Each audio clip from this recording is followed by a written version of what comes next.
काय अपेक्षा होती आणि त्या पूर्ण झाल्या? या म्हणजे अपेक्षा असं वाटलं की ती म्हणजे इथे काय होणार, काही गोष्टी नवीन शिकायला मिळणार आपल्याला.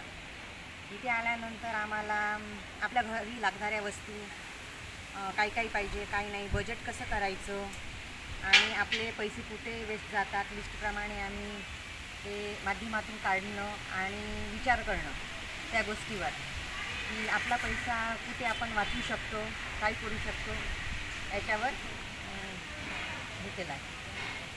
बाकीच्या वर्षापेक्षा कसा वेगळा वाटला? मागचा वर्कशॉप केला होता मी, म्हणजे उमेद अभियानातून जे ट्रेनिंग मिळालं होतं त्यापेक्षा मला व्यवसाय कसा करायचा आणि त्याचं नियोजन पण कसं करायचं, जो काही व्यवसाय आपण करतो आहे त्यामध्ये म्हणजे आपला जो भाग आहे तो कसा लागणार आहे, खर्च किती येतो, उत्पन्न कसं होणार, हे सगळं काही खूप चांगल्या पद्धतीने मला शिकायला मिळालं आणि खूप चांगलं वाटलं.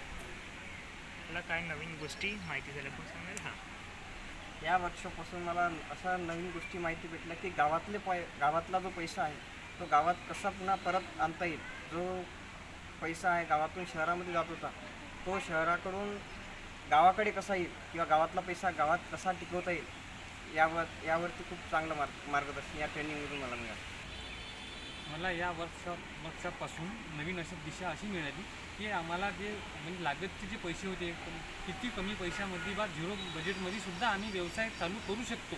हा व्यवसाय आम्ही पैशानं न असताना सुद्धा करू शकतो हे आम्हाला या वर्षापासून शिकायला मिळालं आणि नवीन एक दिशा मिळाली की आणि कमी पैशामध्ये कमी खर्चामध्ये व्यवसाय कसा उभा करायचा ते आम्ही करू शकतो. मी असा विचार केला आहे की इथून गेल्यानंतर पैसा नसतानाही आपण उद्योग करू शकतो, कारण की थोड्याशा पैशातून सुद्धा मोठा उद्योग आपण करू शकतो. आणि मी महिलांना पण सांगू शकतो की नाही, आपल्याला खूप मोठी जागाही नाही पाहिजे आणि खूप सारा पैसाही लागत नाही, फक्त हा दिमागाचा खेळ आहे. ठीक असं या वर्षामधून शिकतो.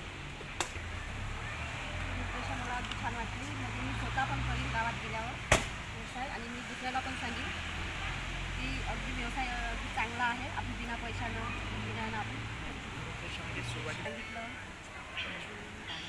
फल मिळेल.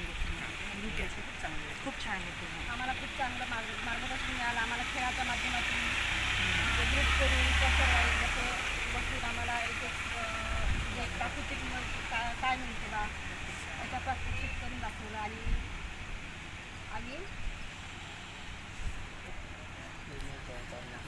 खेळबिळीच्या वातावरणात आम्ही प्रत्यक्ष